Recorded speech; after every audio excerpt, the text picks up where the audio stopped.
Hello everyone, this is Ben from ThemeCo, and this is a quick tutorial on how to make a slider without using Slider Revolution or Layer Slider.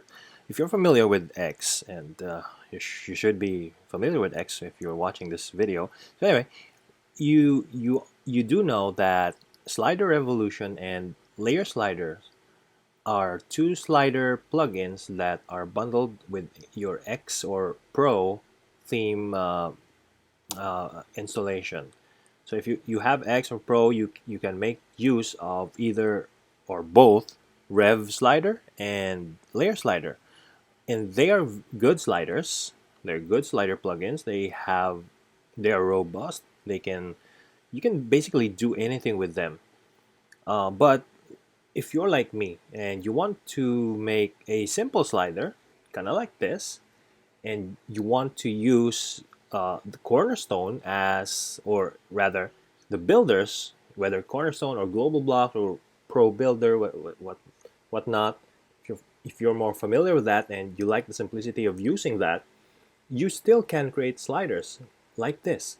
And this, I'm going to teach you on this video how to do that using global blocks and the classic uh, slider available in X. So I'm using X 6.5.5 in this tutorial.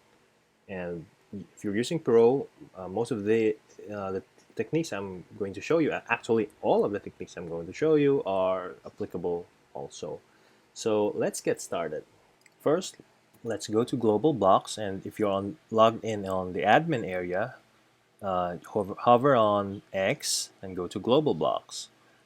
If you are on the front end area, hover on the X menu item on the toolbar, then go to global blocks. Okay, so I have global blocks loaded already, and I have here three global blocks named Home Slide 1, Home Slide 2, and Home Slide 3, and these are the contents. These are the slides that is on my home page. So what we're going to do is I'm going to create a new slide, and I'm going to put it on at the beginning of the slides. So just one note that all of these are created using global blocks, and the interface is almost similar to that of Cornerstone. And you'll see that while we make a new one. So let's create a new slide, and we'll name it Home Slide 0 because because we already have one, and I need to add another one before it. So let's name it 0. Okay, so we have 0 here. Perfect. Click Edit, and we'll make it simple. I'm just going to add one section here, and I'm going to add a headline. It says, I'm going to, I am the first slide. Okay, I'm gonna make it a little bit bigger, give it a headline. I already have a preset for headlines. I'm gonna make it extra bold. I'm gonna make it 3 and put it on the center. Perfect. I'm going to add a button also, just to give it some style. So I'm going to put it in the center. I'm going to add some gap, and these are not necessary. I just want to show you that how I'm creating this. So I'm going to apply a preset here, which I've already created. Okay, that's the preset. Now I'm going to add a background color to our slider. I'm going to use just a simple color. Okay, this one is fairly, it's okay. I'm going to add a little bit of padding. I'm gonna give it 4 EM and 5 EM. Okay, so there we have a slide. I'm gonna save that. Okay, now let's add. Now I'm going to show you how to create the slide on the page using Cornerstone itself from scratch. Okay, so this is the page we're going to add the slider to, and I already have the section added. So So now let's add a slider, and we will be using the classic slider. Just enter classic slider, and it's hard to look at to find it, so let's just type slider. We'll put classic slider. Okay, so it has loaded the default values already, and let's put in our global blocks. And I have the global blocks list open on my other tab, and we see the one that we've added earlier. So let's copy this text at the top here, which is this the short code for this specific global block. And remember, we are treating this global block as a slide. So let's copy the shortcode, and we'll replace the content of our first slide to the global block. So there it is. Then we'll do that same process to the second slide, and this time we're going to copy the shortcode of the home slide 1. Okay, it's good. So let's add 2 more. So for slide 3, we will add the home slide 2. Okay, that's there. And lastly, for that. Okay, so we have all the slides there, and let's take a look. And obviously, it is not yet well formatted, but that's okay. Okay, we'll save, and we'll look at the front end. Okay, so here it is. We have our slide, the first slide, and we navigate. There's the second slide, third, and the fourth. And you'll notice that we still have problems with the styling, and that will be easy to fix. But tap yourself on the back. That is progress there.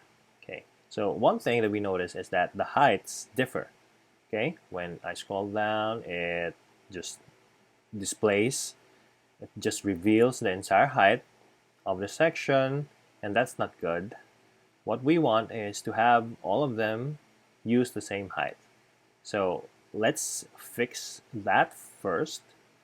We'll go back to Cornerstone, and the first thing we want to do is we want to select the slider, and we will add an ID to it. Let's just name it Home Slider. Okay, we'll copy that, and we will add a code. Already added the code, but let me just type it again. So we have, because it's ID, we'll use the number sign, then put home slider. Then since everyone is using a section like this, let's choose each one of them.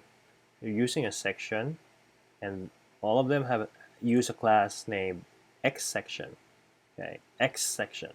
So we'll refer that X dash section, and we'll give it a height, and you can choose whatever height you want, but in my case I will use 80 vertical height.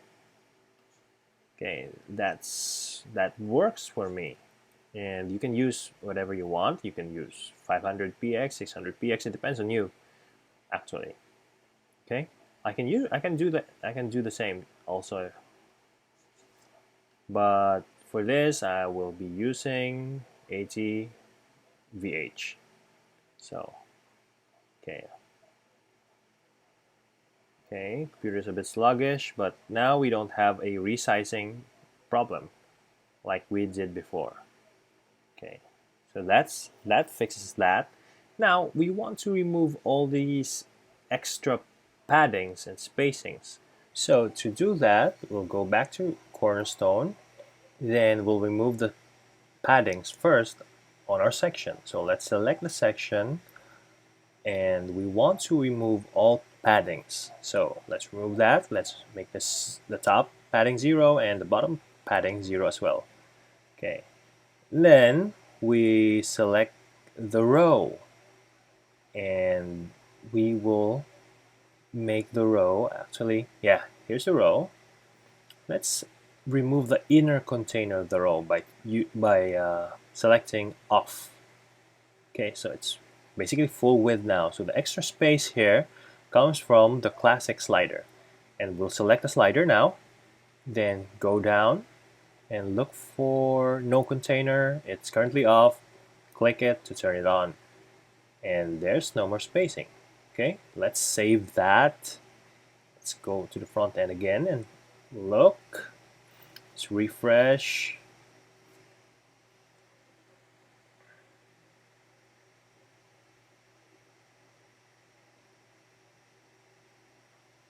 Okay, so where is our slider? It's there. Okay. Okay.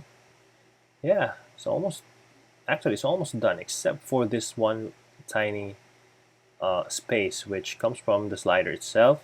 And let's inspect that. Okay. And let's find out what the CSS selector for that is. Okay. So I have, oops, to select that. And there is this one. Yeah. Okay. So it adds a bottom margin. And I'm going to turn that into 0. I'm just going to copy this selector. Then go to global CS to the page CSS, copy the selector, and give it a margin bottom of 0. Save, then refresh. Okay, you've been saved. Okay, refresh, and there you go. No more space at the bottom. Okay, let's navigate. Okay, okay, and we can even take this a little bit further. We can style this a bit. I can make the slideshow automatic. I'm going to give it a 5 duration, and then I can also add a control navigation. Okay, and the rendering doesn't display. It's okay. Just click save and look at the front end again. And there it is. So we have this additional navigation added here. And there's also, like this, I'm not gonna hover, not gonna click anything. And let's just wait for it to slide automatically for 5 seconds. Didn't slide. Okay. Okay, maybe I did something wrong there. But anyway, you can just play around with these options here and everything's gonna work out fine. So there you have it. That's the tutorial on how to make a slider without using layer slider nor rev slider, but pure global blocks and classic slider in X. And I hope you found it helpful. Thank you.